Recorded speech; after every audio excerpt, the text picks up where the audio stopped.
Hey, Fanboy Nation. This is your pal Daffy Duck, and you're watching. We're watching.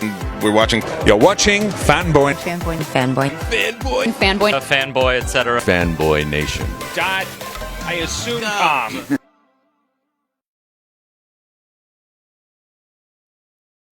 Although the world is still falling apart and Texas is opening up, South by Southwest has primarily gone virtually this year.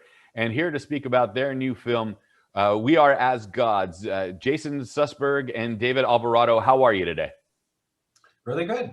Yeah, it's good to be here. Yeah. Yep, thank you. It's a bit bittersweet. You get your movie into South by Southwest, and then all of a sudden it's got to go digital for the screenings. But there's still that, like, hey, we're in South by, but not exactly. Like, is there still that same level of excitement as if you would have been in Texas? Well, I'll tell you what, I'm originally from Texas, so this would have been our third time to come to Austin for a premiere of our film, and it's just one of my favorite parts of the cycle. So we do feel a gut punch, and it's not only one gut punch; it's actually two, because we already went through this last year. We finished this film in 2020. The pandemic hit exactly on time to kill South by at that time. And then here we are a year later, and it's still kind of the same thing. It's a digital festival. So, we're a little bit saddened that we can't be there physically and talk to people. But ultimately, I think they've done a good job of making a good digital festival, which is a challenge. Yeah, and you missed that Tex-Mex since you were going to get a chance to go home. It's all about the breakfast tacos. Yeah, absolutely. Okay. Hold on. Hey, Jason, before you jump in here, listen, I went to the San Antonio Film Festival. Everybody promised me breakfast tacos, saying they were better than breakfast burritos. No one came through on the breakfast tacos. Breakfast burritos still win by default. Really? Well, yeah, because everybody promised them to me and I never got them. Well, you have to you have to know where to go. I mean, that's the other thing, Yeah. Sorry, Jason, please hop on, man.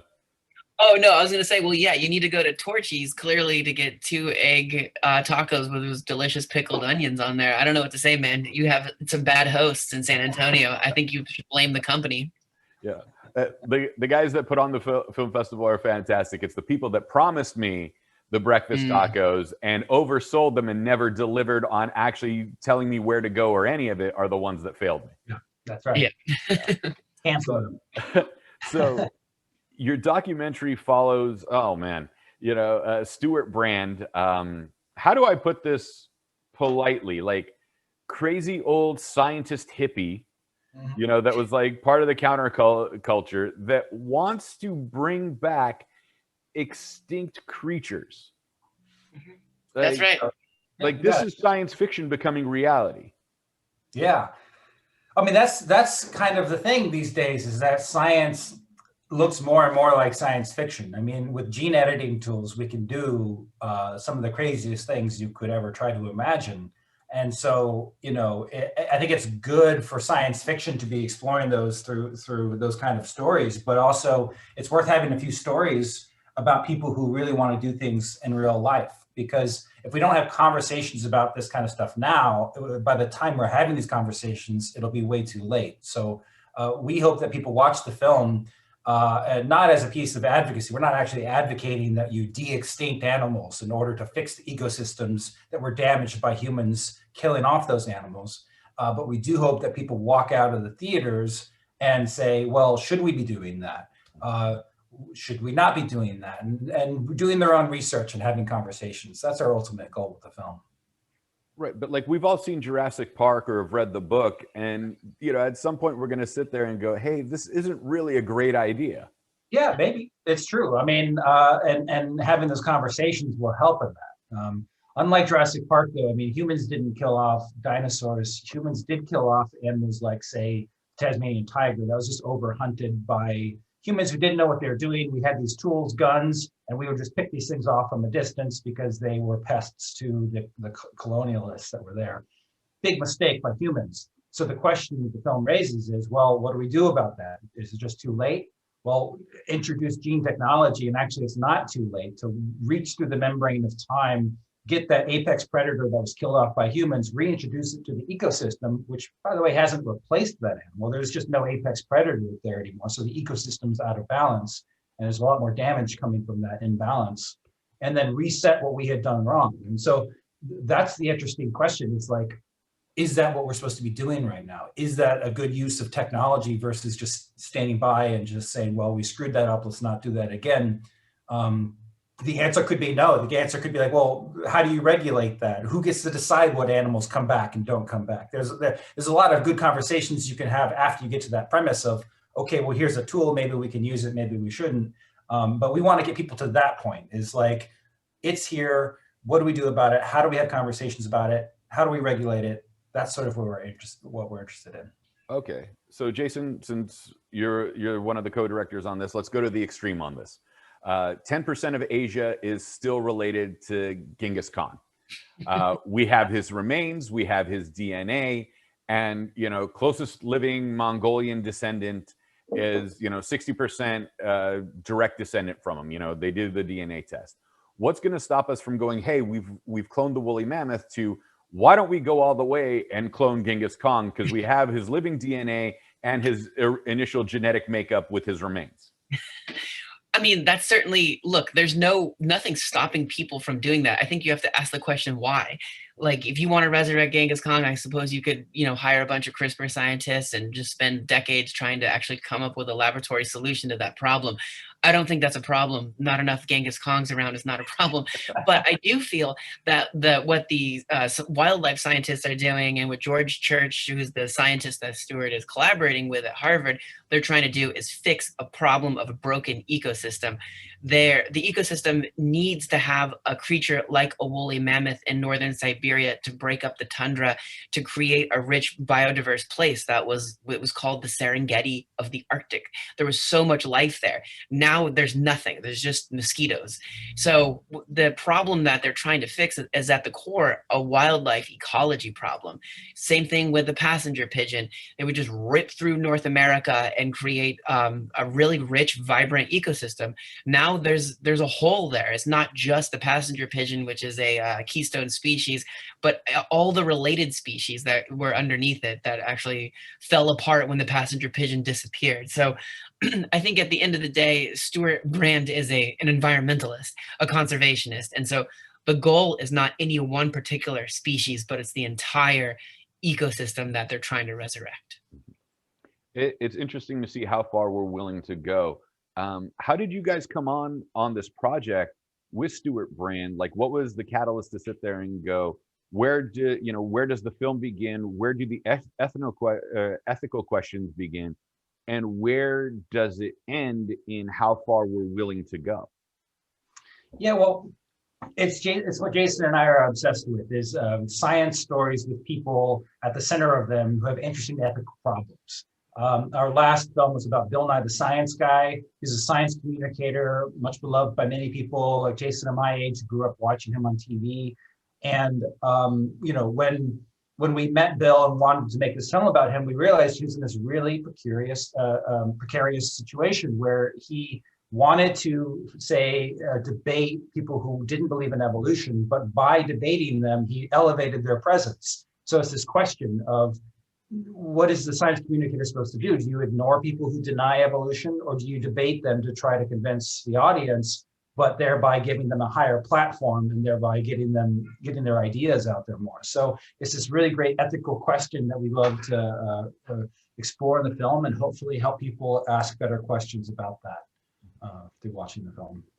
Okay. So yeah, it's just what Jason and I seem to like to do, and with Stewart, it's equally interesting. He's an important person who has some brilliant ideas, and it's thorny issues that, again, should be discussed. Jason, when you guys sat there and you got to meet Stewart and work with him, is there a part of you that sat there and go, wow, this guy has a level of brilliance that we really don't understand? Or is there also a switch that goes, maybe this guy is really burnt out on all the psychedelics that he took in the 60s, and he's an 83-year-old lunatic? Well, so Stewart is still as sharp as a tack. Like, he might be 83, but he's still there's no cognitive decline happening. He still reads countless books. He's at the same time, he's just very intellectually engaged. He's always up on the latest technology, even though he is his age. He's very, very sharp. There's certainly a level of intimidation. When being in his library, you just look around and you realize this is a serious intellect that you're dealing with. So it was, there's a certain amount of intimidation. At the same time, he's just a dude. One of the things that Stewart normalized is the value of the amateur, how everyone can do it yourself, DIY culture. You don't need a certificate or a reason to exist. You can just be who you are, and may the best ideas come to fruition. Like, he hired in the 80s to head his publication a guy who dropped out of college, who was this kind of nomadic Christian who rode his bicycle all over the place and never had any formal education. And then that guy would go on to become the co-founder and the executive editor of Wired magazine. So Stewart has a nose for working with everybody, the everyman, and he democratizes that level of intelligence and brings it to everybody. So yeah, he certainly was intimidating. But also, just a note about, you were saying he was fried from LSD. Curiously, we hung out with him for 3 years. He's a teetotaler in his old age. He doesn't have any alcohol. He hasn't smoked pot in probably decades, but he's this famous poster child of drug culture. But the 60s were a long time ago. So he hasn't done an LSD trip since 69. And that was like decades before David and I were born. Right. So yeah, he's still cognitively with it. Well, I bring that up because that's the perception of him, and it's great that you corrected that, because that's how people see someone like Stewart Brand and going, oh, this is an old crazy hippie that is so fried from his drug abuse that of course he'd want to bring back the woolly mammoth or the saber-toothed tiger or the giant anaconda that ended up going extinct that was 90 feet long, because only a lunatic would want to do that. But there's a level of lunacy and intelligence that sometimes, it's a dotted line, not a straight line, that people cross over. Yeah. Totally. Yeah. Now, the documentary itself is 90 minutes long, but you've spent 3 years with him. How do you take 3 years worth of information and will it down to 90 minutes? I mean, there's got to be so much stuff there that you're like, you could make an entire series just on basic conversations with them. Yeah, but it's not just the 2 to 3 years we spent with him. It's also the 50, 60 years of recorded media that he has. He's a professional photographer. His father actually was an amazing cinematographer, 8mm, had amazing footage. And then there's just so many people were looking at what the hippies were doing in the Bay Area in the late 60s. There's just so much footage, and Stewart's just walking around in this footage. So yeah, there's a lot of different directions we could have gone, and I agree. We could have actually made some kind of documentary series out of the material that we have. Jason and I have been focusing on 90-minute films, so we felt like it should fit into the medium that we wanted to explore here. But we're actually talking to a major network now about doing a podcast about his same life. So actually, we might actually expand in that direction. Okay. And then you can take the audio from the 3 years of stuff that you accumulated and just put it on the air. Yeah, exactly. What's Stewart's reaction to the final product? Because I'm sure he saw it before everybody else. Mm-hmm. And then completing it during a pandemic has to be a strange experience, because you started off with everything, the world as it was, and then what it became. Yeah. I'll take that first part, David, if you want to take the second part about releasing a film in the pandemic. But Stewart, as far as his reaction to it, he always was from the beginning, making sure that this was our portrait of his life. He didn't think this was the one and only way, the definitive sort of lens to which people are going to watch his life. He was really hands off in the process, said, you guys make your thing. And in fact, he kept on reminding his partner that the subjects never like their biography. He's like, that's the famous thing, is that the subjects look at a biography and say, oh, I would have told a different story. And certainly the partners of that person also feel that way. Nobody wants to watch a hagiography or a kiss-ass portrait of somebody, a love letter. You want to get the real human person there. And so Stewart, as a writer himself, and as a his background is in journalism, he wanted to make sure there was a clear separation between what he wanted to do and what we wanted to do. And whatever we did, he was supportive of it. Incredibly generous of him to give us his story. And so when his reaction was like, "This is great, good job, guys. This really resonates with me." He did correct a few things in the movie though, and we were grateful to have him point out where we had messed up, whether or not someone was someone that we said they were, like a mistaken identity. But for the most part, he was supportive and wanted, he wants people to see this movie. He's passionate about de-extinction. He's passionate about the Long Now Foundation, the foundation he co-founded to get us to think long term. So everything else is gravy. But we definitely get into warts and all. Like, we show his dark side, his depression, the human portrait. And I think people tend to gloss over their own sad stories. They don't want to talk about it. Oh, I was depressed back in the 70s. I don't want to talk about it. But we as filmmakers get to really sort of live in that world. And that takes a critical distance that I don't think any autobiography would ever do. And then, yeah, with regards to releasing the film in the pandemic, I mean, we don't know what that's like really, except for this festival being delayed. I mean, I feel like we're going to see what the world does with this film being released, not in theaters. I mean, it was designed to be a theatrical documentary. So it'll be interesting to see what happens in the coming months. Right. And then you can just sell it to science labs across the country and universities and have them show it in classes and lecture halls. There you go. Yeah. All right, let's take it a bit personal for each of you. I mean, obviously you get to work with a heavy hitter like Stewart Brand, but there has to be something in you where you'd sit there and go, is what he's talking about in cloning these extinct animals a good thing, from a logical standpoint of the ecological system? But then what are the ramifications of how the ecosystem has evolved without these animals, and what damage could it do trying to reset everything? Yeah, that's a good question. I mean, you're basically talking about unintended consequences. I mean, so much of the world's problems comes from humans having unintended consequences. And so I Stewart's addressed that in a way that I agree with, not that I agree with everything he says, but basically, when you look at scientists, not people releasing pets into the wild or hunters killing something off, not knowing that there's like a limited supply of a certain animal and killing them off into extinction. When you talk about scientists, there's very, very few, if any, documented cases of scientists intervening with ecosystems and thereby destroying them. It's always farmers, hunters, commuters, you name it, just non-scientists, people going about their lives not informed about how an ecosystem works or trying to do anything intentionally. That's where the unintended consequences come from that are negative. When scientists do something, it seems to be all in the direction that they intended, or nothing happens at all. They try to reintroduce an animal, it doesn't take, okay, that doesn't do anything negative or positive. Until that's shown otherwise, I'm on the side currently of saying, well, it does make sense if groups of scientists try to do these things to reset the ecosystems that we ourselves destroyed. Given that there's such a good track record of that, I'm on board. But who knows what the longer term image of that is? What do you think, Jason?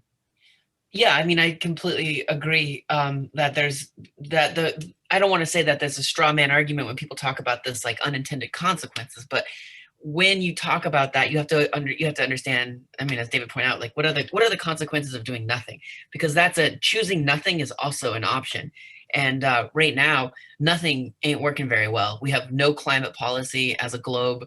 We have no policy as far as like how to resurrect rewild ecosystems, whether it's even about species, but how do we turn former urban areas into a rich rural ecosystem and national parks? How do humans interact with this? We're building in fire zones in California and flood zones in Louisiana and hurricane zones on the East Coast. Well, exactly, like the consequences of doing nothing is just inane. So we want viewers to walk away with this idea that we at least have to try something, and let's be a little more intentional. We are as gods after all, so let's try to get good at it. Well, the only fear I have is when the industrialists come in and the finances start flowing in the direction that they start trying to push everything in. But gentlemen, It's Jurassic Park. Yeah. exactly. And that's the big fear on my end. But gentlemen, thank you so much for your time. Unfortunately, we've run out of it because I know you got like 6 more interviews today. We Are As Gods premieres Wednesday, March 17th at South by Southwest. Unfortunately, it's only streaming and we can't be in Texas together for this, but I'm glad I got a chance to talk to you about the film.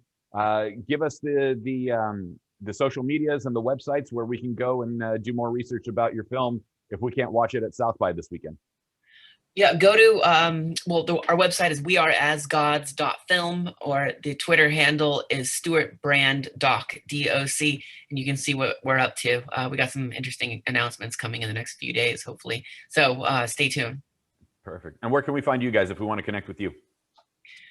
Twitter, for me at least, friend of Daruti, and then David is Science 24F, 24F. FPF. Yes.